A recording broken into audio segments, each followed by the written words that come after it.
Ratio Christi envisions thoughtful Christianity, where we are both rational and compassionate, reflective and considerate. But we are called to begin with the lens of Scripture and theology, not with the lens of culture and sociology. Tragically, many Christians are doing just the opposite. Christianity is under assault in our culture by an insidious ideology, further corrupting our universities in their original goal, the pursuit of truth in favor of social justice. But it has quickly moved downstream into our culture, including Christian subculture through campus ministries, seminaries, and churches. Christianity has long been considered a tour de force, positively shaping Western civilization. But in recent times, it has been challenged for being a negative force denoted for its hegemonic power of colonialist oppression throughout the world and undermining the perception that Christianity's contribution has been ultimately good. Where does this come from? You may or may not have heard of the following terms: social justice, critical theory, cultural Marxism, or identity politics. You can see the common ideology even without a full comprehension of the terms, however.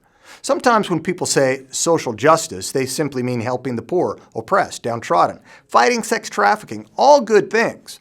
But others, perhaps the majority within the culture, mean things like reproductive justice, abortion, economic justice, socialism, environmental justice, climate change laws, sexual and gender justice, homosexuality, transgender, polyamory, racial justice, equity, reparations, payback. Much of this is injustice. Most universities are no longer interested in viewpoint diversity. Rather, they're interested in diversity of skin color and body parts, group identities. Indeed, cancel culture itself is rooted in this insidious philosophy. We used to agree with a statement from Voltaire: "I may disagree with what you say, but I will defend to the death your right to say it." No longer. We now seem to go with Stalin. Ideas are more powerful than guns. We don't allow our enemies to have guns, so why let them have ideas? That which once had Marxist and atheist roots has somehow infiltrated not just educational institutions now, but even religion, Christianity. Of course, the goal of cultural Marxism all along, we were told, entails the long march through the institutions. This ideology looks at human relations from the standpoint of social binaries, the haves and the have-nots, the bourgeoisie and the proletariat, the oppressors and oppressed, victimizers and victims.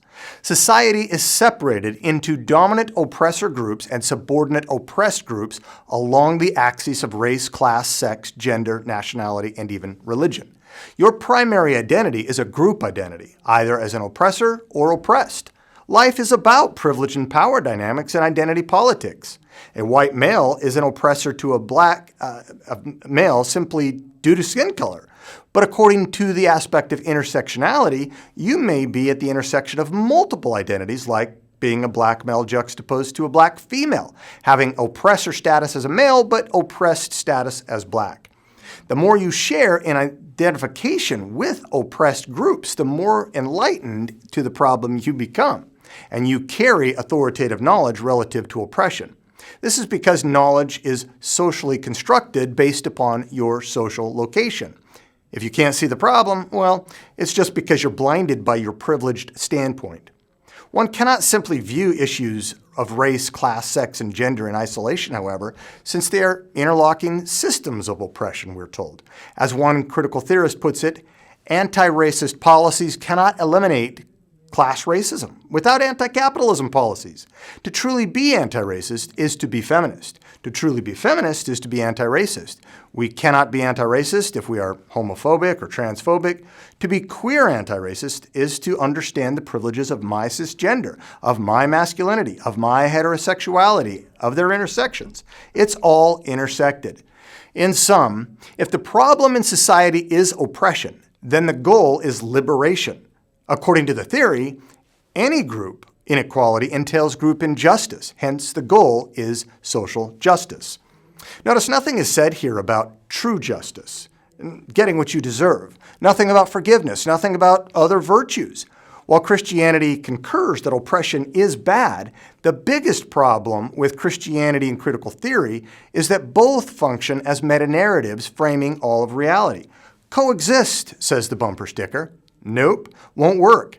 Secular social justice advocates ultimately see the Bible as the ultimate hegemonic power meta-narrative responsible for oppression. Some Christians aid and abet. But the Bible, while condemning real oppression on the grounds of the sacredness of all human lives, sees man as made in God's image, worthy of dignity and respect. It sees the ultimate problem as human sin and its corresponding solution as salvation through the work of Christ. It is not accomplished through our works, a laborious dismantling of all inequalities as injustices by moving ourselves from the slavery of oppression to the promised land of equity, a veritable utopia. The one who fails to see this is either blinded by sin, or else, if seeking to baptize social justice, is looking at life primarily through the lens of culture and sociology rather than from the lens of scripture and theology, creating an inadvertent mission drift. In the gospel, there is forgiveness available to everyone in all social locations. We don't need the tools of critical theory to know the good for society. Scripture gives us an objective standard of right from wrong, all that we need for godliness, with the goodness grounded in God. For Ratio Christi, thoughtful Christianity is transforming lives on campus today, changing culture tomorrow.